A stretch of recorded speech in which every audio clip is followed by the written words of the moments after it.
Assalamualaikum warahmatullahi wabarakatuh. Perkenalkan, nama saya Abdul Aspuri Julfiardi, NIM 1804030070 dari kelas 5B, Prodi Teknik Informatika.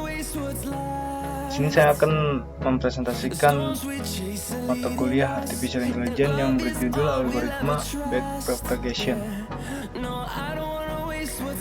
Backpropagation atau jaringan saraf tiruan, disingkat dengan JST, merupakan salah satu sistem pemrosesan informasi atau data yang didesain dengan menirukan cara kerja otak manusia dalam menyelesaikan suatu masalah dengan melakukan proses belajar melalui perubahan bobot sinapsis.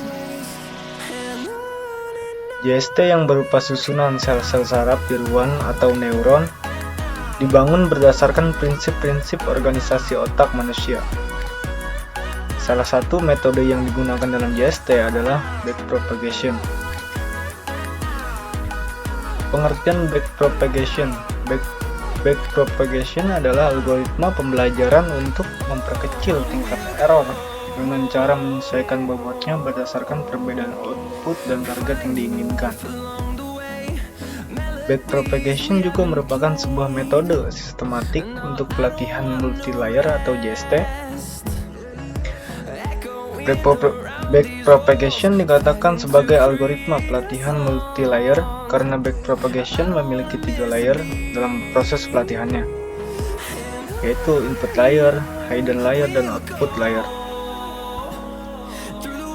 Di mana backpropagation ini merupakan perkembangan dari single layer network atau jaringan layar tunggal yang memiliki 2 layer, yaitu input layer dan output layer.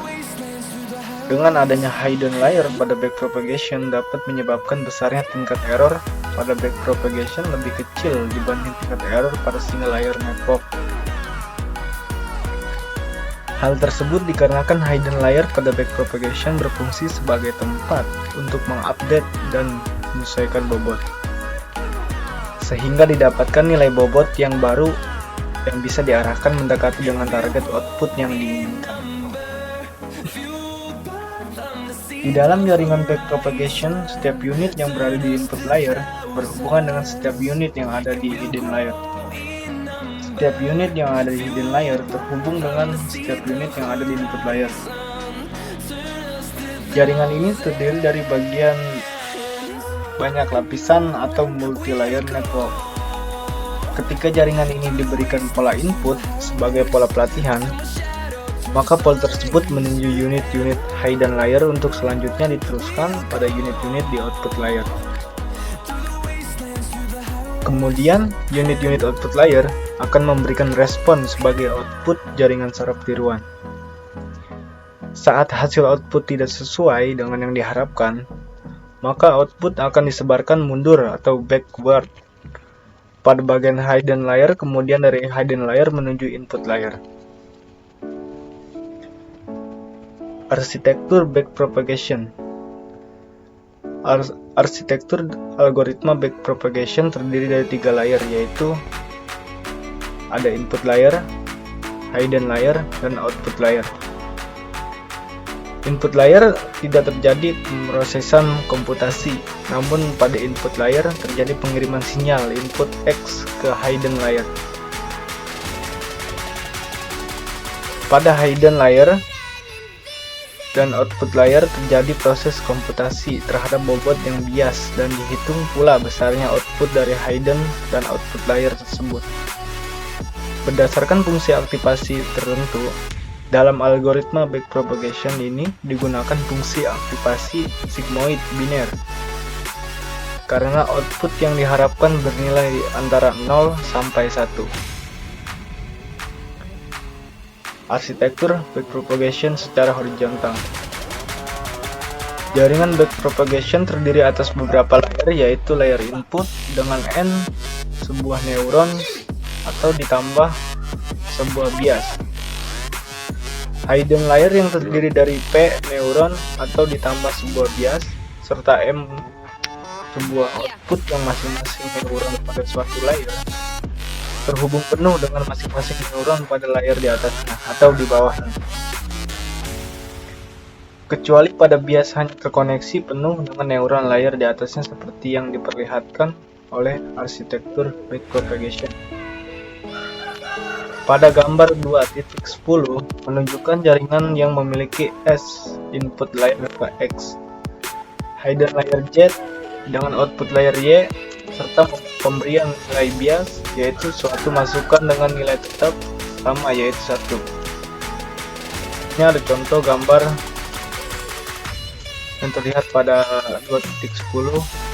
FJI merupakan sebuah garis dari input layer X, Z ke hidden layer Z, Z, atau VJ0 merupakan bobot garis yang menghubungkan bias di input layer ke hidden layer atau ZZ.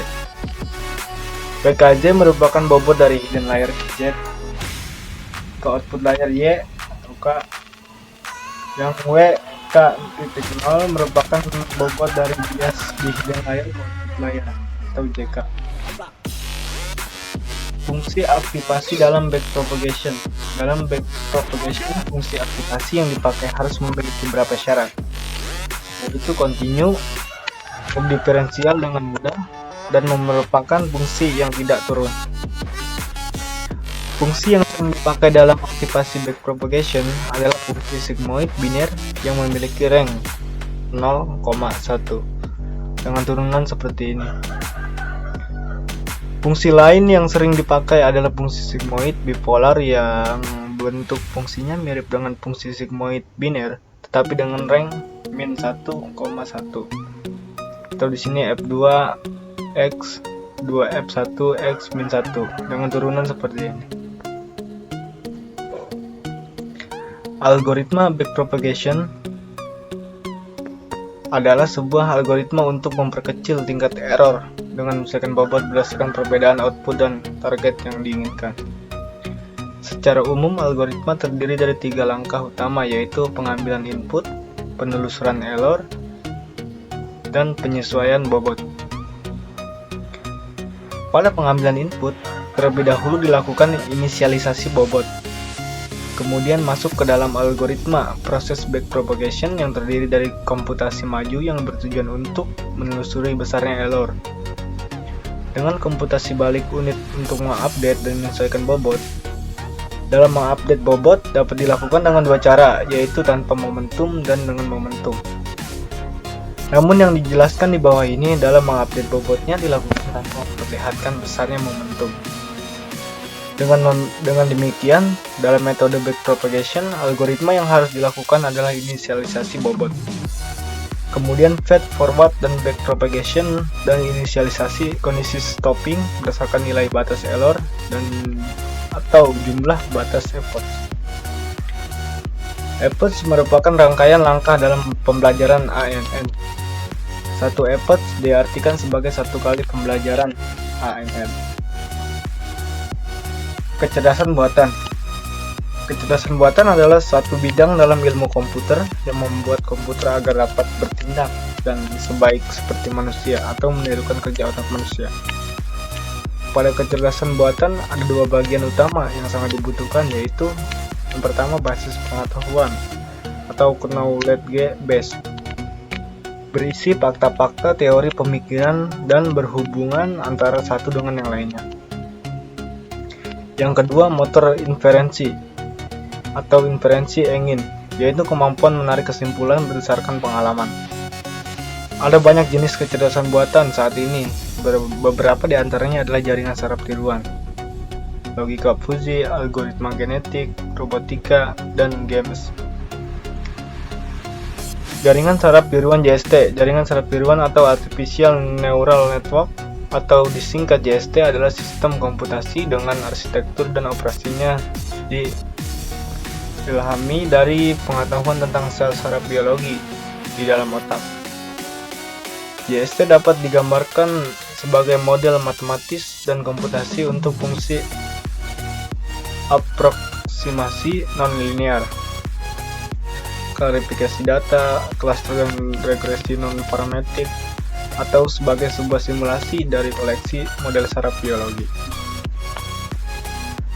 Konsep dasar JST. Tiap pola-pola informasi input dan output yang diberikan ke dalam JST diproses dalam neuron. Neuron-neuron tersebut terkumpul di dalam lapisan-lapisan yang disebut neuron layers. Lapisan-lapisan penyusun JST tersebut dapat dibagi menjadi 3, yaitu lapisan input,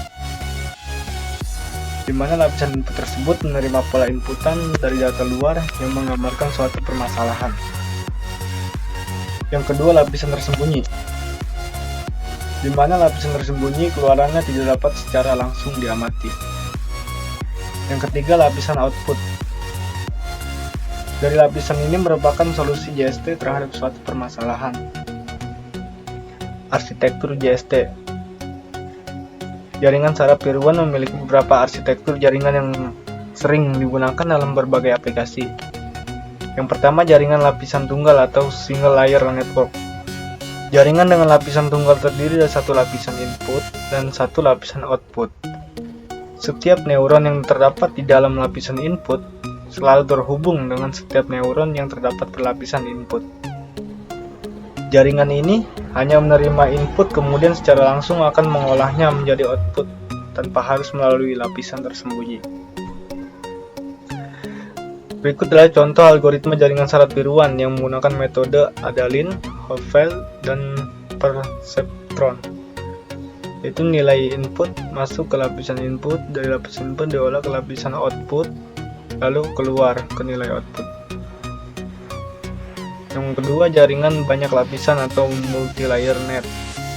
Jaringan dengan lapisan jamak memiliki ciri khas tertentu, yaitu memiliki 3 jenis lapisan, yakni lapisan input, lapisan output, dan lapisan tersembunyi.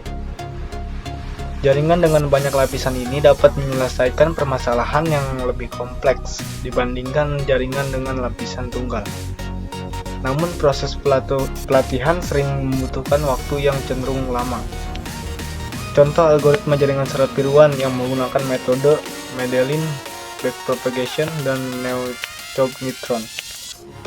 Itu nilai diinput ke lapisan input, lalu diolah ke lapisan, masuk lagi dari lapisan ke lapisan output, lalu keluar ke nilai output. Yang ketiga, jaringan lapisan kompetitif atau competitive layer.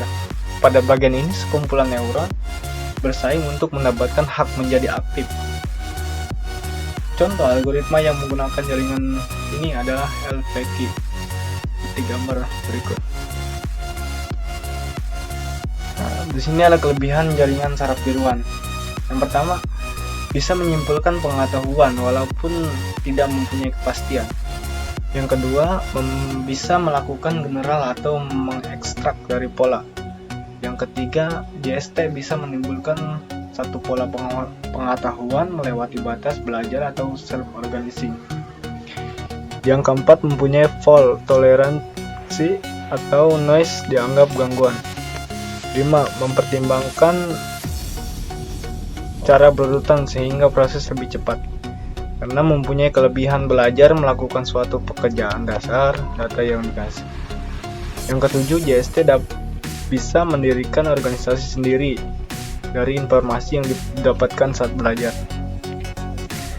Yang ke-8, JST bisa dilakukan secara berurutan sehingga hardware yang merancang diproduksi sangat khusus supaya bisa mendapatkan keuntungan. Kekurangan jaringan saraf tiruan, kontak hitam, kurang bisa melakukan perhitungan numerik dengan tinggi, kurang bisa melakukan perhitungan algoritma arithmetics atau operasi logika dan simbol. Yang keempat, lama memproses sajian yang bisa menjadi waktu yang paling lama untuk data yang sangat besar. Yang kelima, sangat tidak direkomendasikan jika menggunakan untuk operasi number dengan angka yang tertinggi. Yang keenam, sangat tidak merekomendasikan untuk gunakan operasi algoritma arithmetics, operasi logika dan simbol. Yang terakhir, JST butuh belajar supaya bisa memproses data yang lebih besar dan juga untuk waktunya yang supaya cepat. Baik, terima kasih. Itu saja yang bisa saya sampaikan, kurang lebihnya mohon maaf. Kalau masih ada kekurangan, di sini juga saya masih belajar. Sekian dari saya. Assalamualaikum warahmatullahi wabarakatuh. Jangan lupa like, comment, share, and subscribe. Follow juga dong Instagramnya ya.